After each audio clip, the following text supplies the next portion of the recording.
கர்த்தருடைய நாமத்துக்கு மகிமையுண்டாவதாக. இன்றைய வார்த்தை ரூத் 3:11. இப்போது மகளே, நீ பயப்படாதே, உனக்கு வேண்டியபடியெல்லாம் செய்வேன்.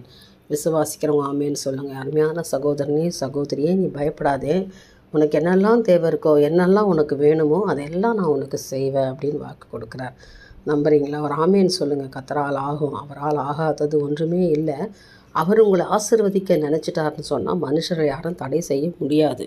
அதனால தான் சொல்கிறேன், மகளே நீ பயப்படாதே, மகனே நீ பயப்படாதே. உனக்கு என்ன தேவை என்பதை நான் அறிந்திருக்கிறேன். நான் அதை உங்களுக்கு கொடுப்பேன்.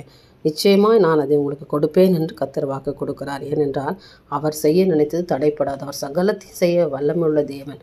அதனால் தடையின்றி உங்களுக்கு செய்து முடிப்பார். நிச்சயமாக கர்த்தர் செய்வார். பயப்படாதீங்க. உங்களுக்கு வேண்டியபடியெல்லாம் செய்வார். உங்கள் விண்ணப்பத்தெல்லாம் நிறைவேற்றுவார். உங்களுக்கு என்ன தேவை இருந்தாலும் அதை இந்த நாளில் கர்த்தர் சந்திப்பார். இன்றைய தினத்தில் நீங்கள் ஆசீர்வாதத்தை பெற்றுக்கொள்ளுங்க. நம்புங்க.